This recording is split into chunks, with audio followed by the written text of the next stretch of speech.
Assalamualaikum warahmatullahi wabarakatuh dan salam sejahtera bagi kita semua. Perkenalkan, nama saya Rizky Fani Marsaoli dari Prodi Fisika. Di sini, saya akan menjelaskan tentang apa itu simbiosis beserta dengan contohnya. Sebelumnya, simbiosis terbagi menjadi 6 bagian, yaitu simbiosis mutualisme, simbiosis komensalisme, parasitisme, amensalisme, netralisme, dan terakhir simbiosis kompetisi. Namun, di sini saya hanya akan menjelaskan 2 simbiosis. Oke, langsung saja kita saksikan video selanjutnya. Pengertian simbiosis. Simbiosis merupakan interaksi biologis antara satu makhluk hidup dengan makhluk hidup lainnya. Terlepas dari apakah makhluk hidup itu bermanfaat, berbahaya, atau tidak berpengaruh pada satu sama lain, makhluk hidup yang melakukan ini disebut simbion. Di sini saya akan menjelaskan 2 simbiosis, yaitu simbiosis mutualisme dan simbiosis komensalisme. Simbiosis mutualisme. Apa itu simbiosis mutualisme? Simbiosis mutualisme adalah hubungan antara 2 organisme yang berbeda jenis namun saling menguntungkan satu sama lain. Dalam hubungan ini artinya kedua organisme sama-sama tidak ada yang dirugikan. Kerugian bagi keduanya justru adalah ketika simbiosis itu tidak dilakukan. Oleh karena itu, kehadiran makhluk hidup lain menjadi begitu penting bagi mereka yang mengalami simbiosis jenis ini.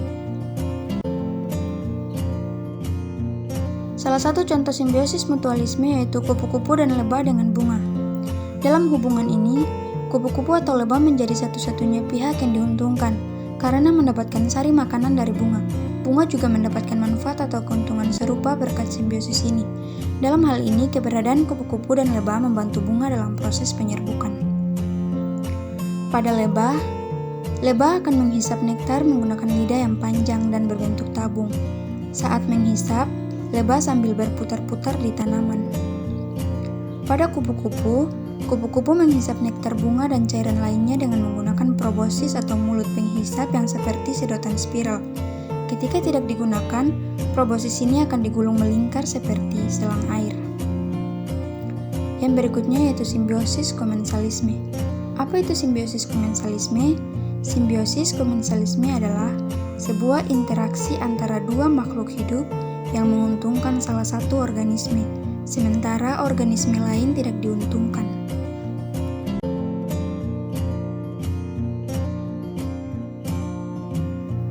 Contoh simbiosis komensalisme yang pertama yaitu anggrek dengan pohon mangga.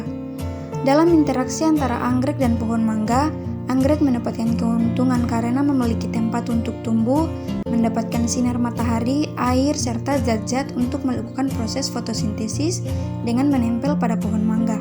Sementara pohon mangga tidak dirugikan ataupun diuntungkan dari keberadaan tumbuhan anggrek ini. Contoh yang kedua yaitu remora dengan ikan hiu.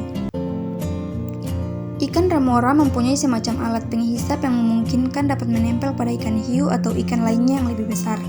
Dengan menempel seperti itu, sisa makanan hiu yang berupa rema-rema dimanfaatkan oleh ikan remora. Ikan remora juga diuntungkan karena terhindar dari predatornya. Sementara itu, kehadiran ikan remora tidak mengganggu ikan hiu tidak diuntungkan, tidak juga dirugikan.